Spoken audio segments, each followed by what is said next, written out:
बिस्मिल्लाहिर्रहमानिर्रहीम। अस्सलाम वालेकुम नाज़रीन, मैं हूं इरफान हाशमी और आपको प्रोग्राम में खुश आमदीद कहता हूं। तारीफ़ी उस रब्बुल इज़्ज़त के लिए जिसकी तरफ हम सबको लौट कर जाना है और जिसके हुजूर हम सबको एक दिन पेश किया जाएगा। दोस्तों, रियासत ने एड़ी चोटी का जोर लगा लिया कि किसी तरह इमरान खान के ट्विटर अकाउंट को उसी तरह बंद कर दें जिस तरह हमने इमरान खान को बंद करके रखा हुआ है। बयानिया कंट्रोल किया जाए, इमरान खान का पैगाम बाहर ना निकले और जो बाहर से इमरान खान का पैगाम चलता है इसे चलने से रोका जाए। अगर ये चलता रहेगा ट्विटर अकाउंट तो फिर भाई हमारी हुकूमत नहीं चलेगी।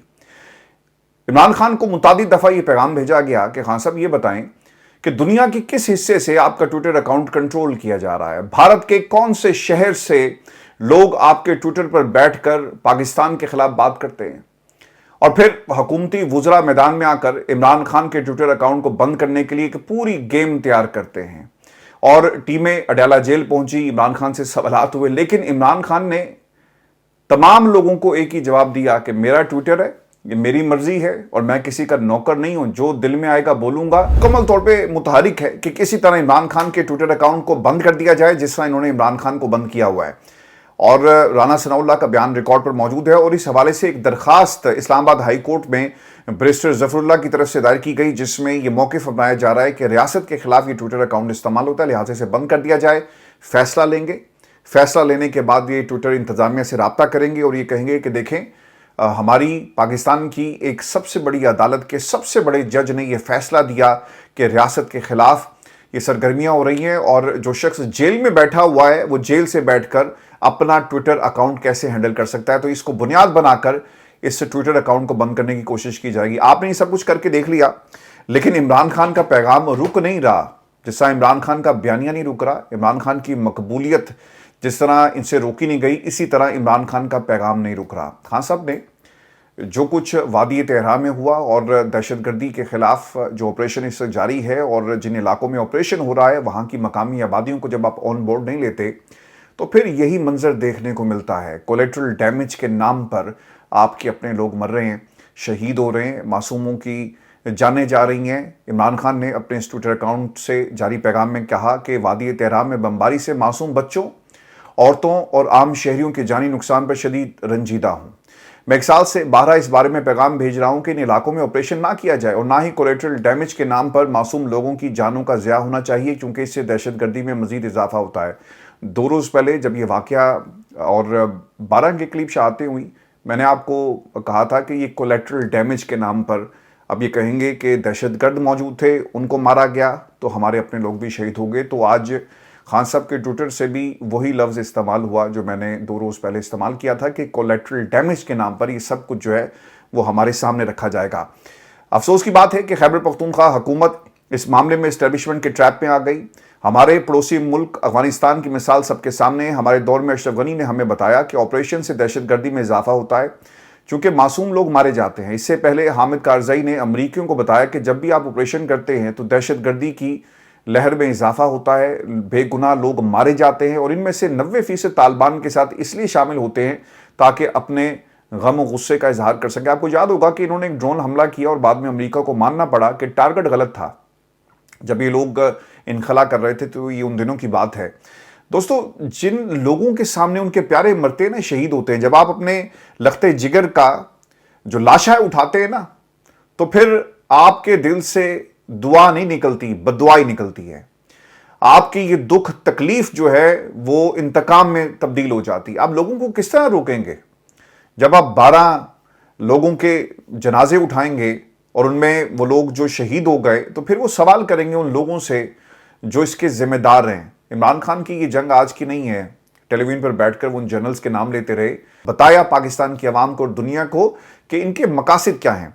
खान साहब ने ये जो अफगानिस्तान की मिसाल दी ना, तो सर ये पूरी पट्टी, ये जो पाकिस्तान और अफगानिस्तान के दरमियान ये जितना भी इलाका है ना, यहाँ पर आपको हर घर में कोई ना कोई दास्तान मिलेगी।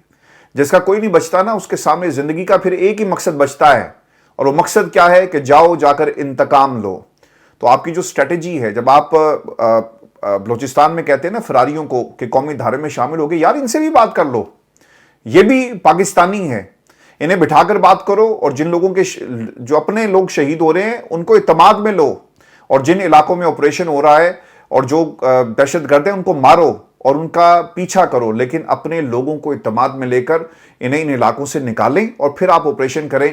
اور یہی ایک واحد پالیسی ہے جس کے بارے میں عمران خان کافی دیر سے پاکستان کی ریاست کو بار بار یہ کہتے رہے.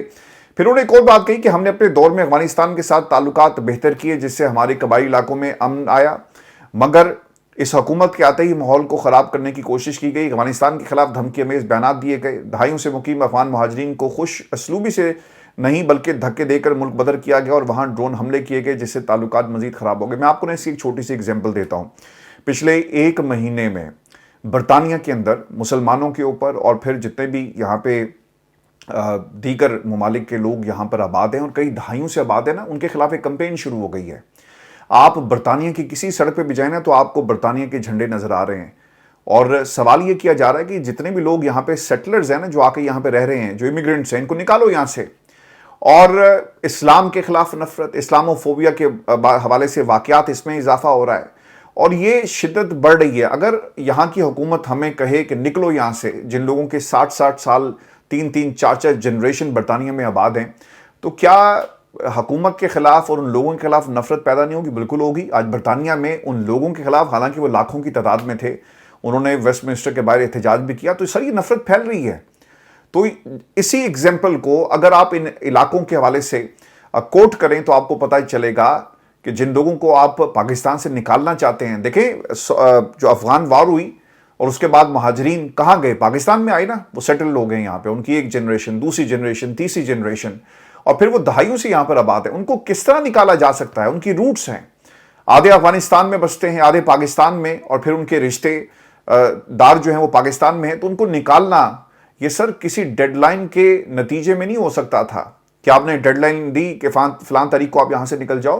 تو یہ پوری دنیا کا مسئلہ ہے، یہ صرف پاکستان کا مسئلہ نہیں ہے. معاملات کو حل کرنا چاہیے تھا، پالیسیز بنانی چاہیے تھی، جس کا سب سے زیادہ فقدان پاکستان میں، خیر ہر جگہ ہی سر آپ کو فقدان نظر آئے گا. پاکستان کے ہر شعبے میں آپ کو صرف جو ہے فارم 47 کے لوگ نظر آتے ہیں. عمران خان نے ایک اور بھی بات کہی کہ خیبر پختونخوا تحریک انصاف کی حکومت کو غیر مقبول کرنا یہ اس حکومت کا اور اسٹیبلشمنٹ کا مقصد ہے. مغرب میں اینٹی طالبان لابیز کو خوش کرنا اور یہ ظاہر کرنا کہ ملک میں دہشت گردی کے خلاف پاکستان جو ہے وہ اپنی جنگ لڑ رہا ہے. مجھے بار بار ڈیل کی آفر کروائی گئی، کہا گیا کہ ملک چھوڑ کر چلا جاؤں، خاموش ہو جاؤں، میرے کیسز ختم کر دیے جائیں گے، لیکن پہلے دن سے میرا موقف ہے کہ میں ان مقدمات کا سامنا کروں گا. اور آج بھی عمران خان ان مقدمات کا سامنا کر رہے ہیں. نہ وہ نواز شریف ہے، نہ وہ زرداری ہے، نہ وہ بھٹو کے خاندان سے ہے، نہ وہ شریفوں کی لڑی سے ہے. وہ صرف پاکستان کی عوام کے ساتھ جڑا ہوا ہے اور اسے اس نظام کے اوپر بھی یقین ہے کہ انصاف مجھے یہیں سے ملے گا. آپ کو پتہ چل جاتا ہے نا، اتنا ظلم نواز شریف کے خاندان پہ نہیں ہوا، اس کے ارد گرد تو ڈھیل اور نہ جانے کتنے آپ کے انٹرنیشنل جو یہ اسٹیبلشمنٹ ہے، آپ کے دوست تھے، آپ کے پاس آتے رہے، آپ کو مناتے رہے، آپ مان بھی گئے اور آپ نے مل کر ایک کھیل کھیلا، پلیٹ لیس کا، باہر بھی چلے گئے. تو خان صاحب کے ارد گرد بھی سب کچھ ہے، لیکن وہ ٹوٹ نہیں رہا، وہ مان نہیں رہا، کیونکہ اسے معلوم ہے کہ مجھے اس نظام میں جس سے انصاف کی کوئی امید نہیں ہے، لیکن پھر بھی وہ جڑا ہوا ہے اور وہ بار بار اپنے کیسز کا دفاع کرتا ہے، کیونکہ اسے معلوم ہے، پاکستان کی عوام کو معلوم ہے، ان ججز کو معلوم ہے، پروسیکیوشن کا معلوم ہے کہ عمران خان کے کیسز کو لٹکایا جا سکتا ہے، لیکن الٹیمیٹلی عمران خان کو آپ کو انصاف دینا ہوگا، کیونکہ کوئی ثابت نہیں کر سکا کہ یہ کیس جو عمران خان پر بنائے ان کا کوئی حقیقت سے تعلق ہے. سر ایک اور بھی بات ہے نا کہ اگر یہ کیسز کہیں رتی برابر بھی عمران خان کی غلطی ہوتی تو انسان کو ایک لمحے کے لیے یہ سوچ اس کو آ کے جکڑتی ہے کہ یار معافی مانگو، ڈیل کرو، نکلو یہاں سے، کیونکہ غلطی تو ہم نے کی ہے. اور یہ بھی ایک بہت بڑی دلیل ہے کہ اگر غلطی کی ہوتی تو عمران خان ڈیل کر لیتے، غلطی نہیں کی، اس لیے ڈیل نہیں ہو رہی. بشرا بیگم کے حوالے سے خان صاحب کافی زیادہ پریشان ہیں، ایک انتقام لیا جا رہا ہے. آج انہوں نے اس حوالے سے بھی بات کی ہے اور انتقام کا لفظ انہوں نے استعمال کیا کہ کس طرح ان کو تکلیف دے کر وہ سمجھتے ہیں کہ شاید مجھے توڑ لیا جائے. بیورز، یہ ایک پورا ایک سلسلہ ہے کہ توشہ خانہ 2 کیس کے اندر سزا ہو جائے گی، القادر میں بریت ہو جائے گی، اور اس طرح ہی سائیکل جو ہے وہ آگے چلانا چاہتے ہیں. آج توشہ خانہ 2 جو اپڈیٹ ہے کیس کی، یہ بھی میں آپ کے ساتھ شیئر کر دیتا ہوں.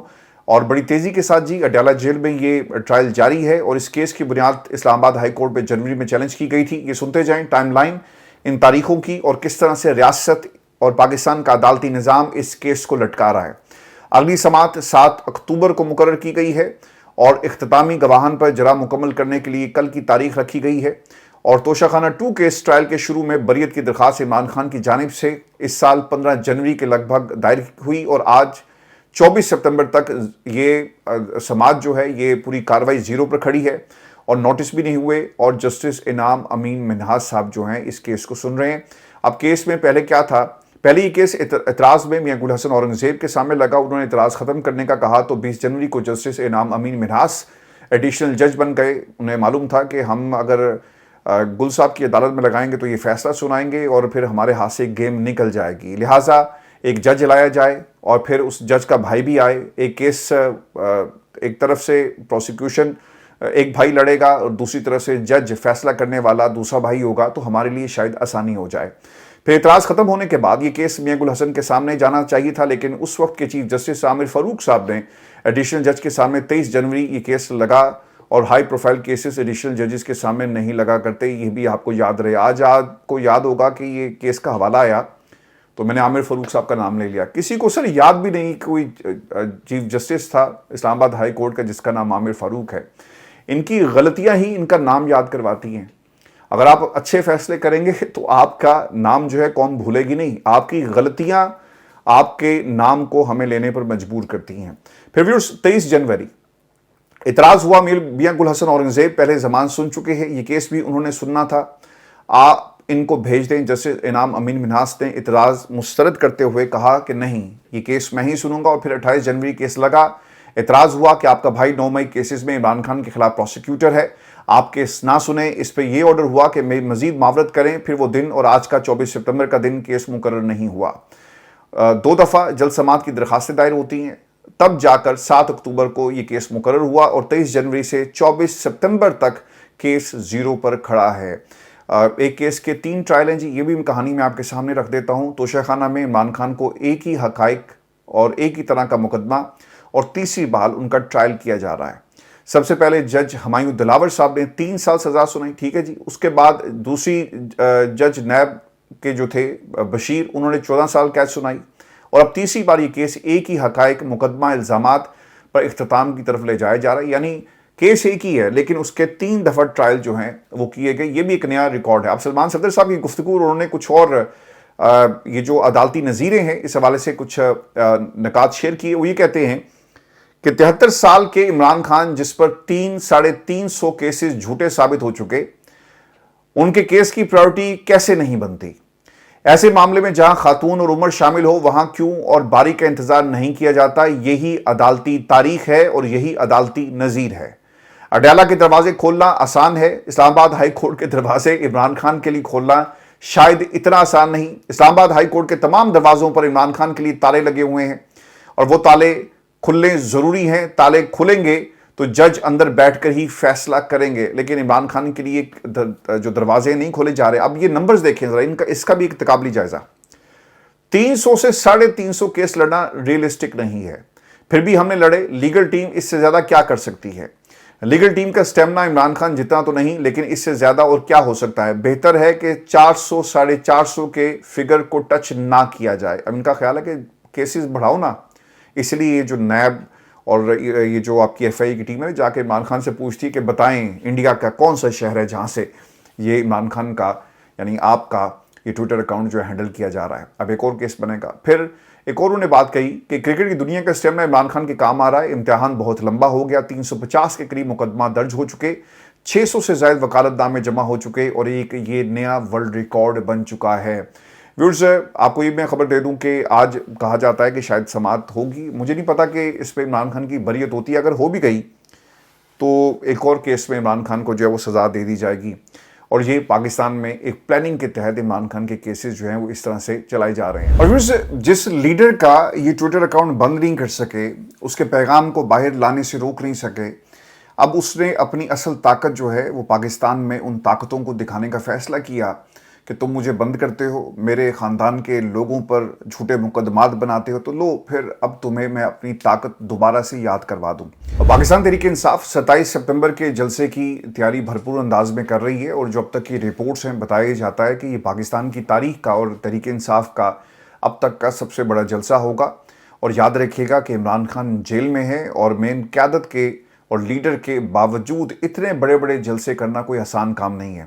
पेशावर में जी तमाम इंतजामात का जायज़ा लिया जा रहा है। नईम हैदर पंजोता साहब का एक लफ्ज़ बहुत ही इंपॉर्टेंट था, जिन्होंने कहा कि हम शहर जमहूरियत जो है वो आबाद करने जा रहे हैं और पाकिस्तान में तमाम जो जमहूरियत पसंद लोग हैं उन्हें इस जलसे में आने की दावत दी जाती है। जुनैद अकबर और अली मीन गंडापुर बिल्कुल साथ साथ चल रहे हैं और पाकिस्तान तहरीक इंसाफ की सारी क़यादत एक पेज पर अगर आ जाए तो इमरान खान का बाहर निकलना बहुत ही आसान है। एक प्रेशर होगा, हर लेवल पर एक प्रेशर होगा और इसे रोकना शायद पाकिस्तान में ताकतवर हलकों के लिए इतना आसान नहीं होगा। व्यूअर्स, इससे पहले एक जलसा पाकिस्तान की तारीख का मीनार पाकिस्तान में हुआ और ये सबसे बड़ा जलसा कहा जाता है, जिसमें हज़ारों की तादाद में लोगों ने शिरकत की और अब ये बताया जाता है कि ये उससे बड़ा जलसा होगा। तहरीक इंसाफ तैयारी कर रही है, देखना ही होगा कि कितनी तादाद में लोग निकलते हैं, क्योंकि जितने लोग निकलेंगे उतना तगड़ा पैगाम जाएगा कि लीडर को तुमने बंद कर दिया। क़यादत बाहर जो है वो आपस में लड़ रही है, बहनों पर मुकदमात हैं, रोज़ाना कोई ना कोई एक नया मुकदमा बनाकर किसी को भी आप उठा लेते हैं, सोशल मीडिया पर पाबंदी है, लोगों को पाकिस्तान से बाहर भी आपने लोगों को कैद करवा दिया। इसके बावजूद लोग आपके इस जुल्म के खिलाफ खामोश नहीं हो रहे बल्कि बोल रहे हैं। फिर पाकिस्तान तहरीक इंसाफ को मुज़ाकरात की दोबारा से पेशकश करवाई गई है। राना सनाउल्लाह साहब ये बताते हैं, सेनेटर राना सनाउल्लाह, खैर अब तो खैर वो सेनेटर हो गए जी, वो ये बताते हैं कि मुज़ाकरात सेनेटर अली ज़फ़र साहब वहाँ पे बैठे हुए थे तो उन्होंने दोबारा से ऑफ़र की कैपिटल टॉक के अंदर। तो उन्होंने कहा जी कि मैं तो आज ही ताज़ा खान साहब से मिलकर आया हूँ और इमरान खान ने कैटेगोरिकली कह दिया है कि किसी से कोई बात नहीं होगी और मुज़ाकरात नहीं होंगे, क्योंकि हमें ये मालूम है कि हुकूमत की असल गेम क्या है।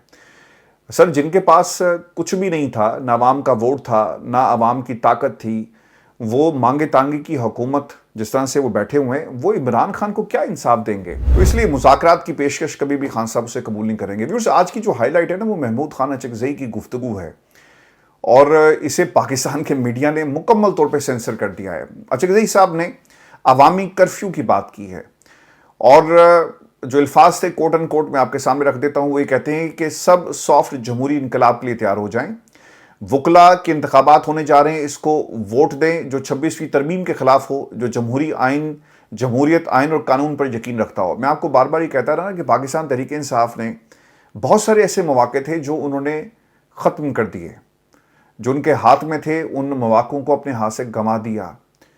चाहे डिप्टी, चाहे आपका कमिश्नर रावलपिंडी हो या फिर 8 फरवरी के बाद जिस तरह से इंतखाबात के नताइज को चेंज किया गया, या पार्लिमान के बाहर 3 दफ़ा लोगों का निकलना, आपने एक एक करके इन मौक़ों को गंवा दिया। ये अब एक और मौका आपके हाथ में आ गया और वो क्या है कि वकला के सारे इलेक्शन होने जा रहे हैं। इस पूरे निज़ाम की जो बेस है किसी चीज़ पर ये खड़ी है तो वो है 26वीं तरमीम, और जो 26वीं तरमीम के खिलाफ होगा आपने वोट भी उसको देना है। भुगटी साहब आए जी, 10 करोड़ रुपया देकर गए और ये वकला में तकसीम होगा, बार को देकर चले गए, तो सर पैसा इस्तेमाल हो रहा है और इसी तरह लोगों को कॉम्प्रोमाइज़ किया गया।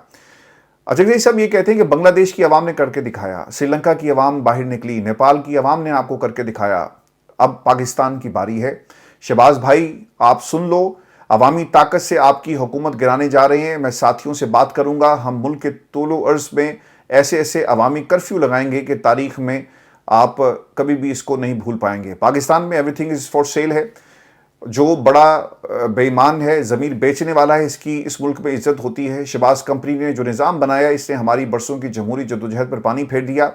हमें है हुक्म अज़ां ला इलाहा इल्लल्लाह, हम अब निकल पड़े हैं, हम ना तो कोई शहबाज और ना ही कोई आसिम हमें रोक सकता है। हमारा साथ दें, चाहे बगैर गोली चले, बगैर बांग्लादेश, श्रीलंका, नेपाल बने, मुल्क में आइन और कानून की हुक्मरानी आ जाए। अभी जलसा हो रहा है लेकिन ये काफ़ी नहीं, जुलूस निकालने होंगे, हमें हर ज़िले में जाना होगा। अगर हम एक दिन मुकर्रर करके पूरे मुल्क में निकल आएँ तो ये निज़ाम कभी भी ठहर नहीं सकेगा और इस निज़ाम के ताबूत में आखिरी कील होगा बाहर निकलना। तो सर ये अब आपके हाथ में है, पाकिस्तान की आवाम के हाथ में है। ये जो आप अलग अलग अपनी अपनी जंग लड़ रहे हैं ना, सब लोगों को सिर्फ एक जंग लड़नी है और वो है जमहूरियत की जंग।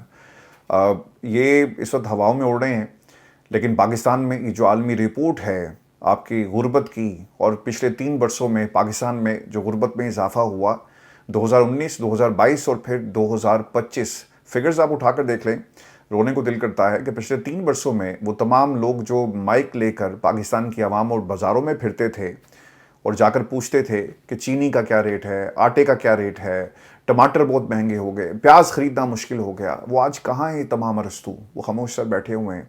इन 3 वर्षों में कोई टेलीविजन पे कोई आपको प्रोग्राम नहीं मिलेगा। पाकिस्तान में सर जर्नलिज्म में सब क्या हो रही है? जर्नलिज्म ये हो रही है कि कौन किसको गाली निकालता है और किस तरह आप इन लोगों को लड़ाएंगे। खिड़कियां खुलती हैं, आवाज़ लगती है, बोलियां लगती हैं और जर्नलिज्म को बेचा जाता है। पाकिस्तान में बड़े बड़े नाम जो सोशल मीडिया पे भी लोग उनको फॉलो करते हैं और पाकिस्तान में नेशनल मीडिया के ऊपर भी प्रोग्राम्स कर रहे हैं। खिड़कियों में से ना एक नून लीग का बैठ जाएगा, एक पीटीआई का बैठ जाएगा, एक आपको पीपल्स पार्टी का वो बिठा देते हैं और उनको लड़ाते हैं। और यही हमारे मुल्क के अंदर जर्नलिज्म हो रही है। तो इन 3 वर्षों में किसी ने ये सवाल नहीं किया कि आम आदमी की जो कुव्वत ख़रीद है वो ख़त्म हो गई, नौकरियां ख़त्म हो गई, बच्चे पाकिस्तान से बाहर जाने पर मजबूर हो गए और पाकिस्तान का मीडिया ये तमाम बातें आपको नहीं दिखाता। आसमा शिराजी से पूछें ना कि पकड़ें माइक, निकलें बाहर और पूछें लोगों से सवाल कि आटा महंगा हो गया, पेट्रोल महंगा हो गया, पाकिस्तान में बच्चों के पास नौकरियां नहीं हैं, कोई है मुस्तकबिल आपका? अब तो खैर जो बात करता है उसको नौकरी से निकाल दिया जाता है। सर सुनने में आ रहा है कि ईसा नकवी को भी फारिग कर दिया गया। मैंने ईसा से बात की लेकिन वो ये कह रहा था कि I don't want to talk on this, और मैं नहीं चाहता कि कोई इशू बने। ये उनकी अपनी चॉइस है, लेकिन जो उनकी अपनी चॉइसेस थी आज उन्हें इसी बात की जो है सज़ा दी जा रही है। इस मुल्क के ऊपर अल्लाह ताला जी रहम करे। और ये सब कुछ क्यों हो रहा है? जब आप अपने हक के लिए खड़े नहीं होते ना, तो जो जालिम होता है ना वो ये समझता है कि शायद ये मुझसे डर गया है। तो ये फैसला भी पाकिस्तान की आवाम ने करना है कि आप डर के ज़िंदगी गुजारना चाहते हैं या सर उठाकर ज़िंदगी गुजारने का आपका फ़ैसला है। अपना ख्याल रखें। अगली वीडियो में आपसे जल्द मुलाकात होगी। इजाज़त दीजिए। अल्लाह ने के बाद।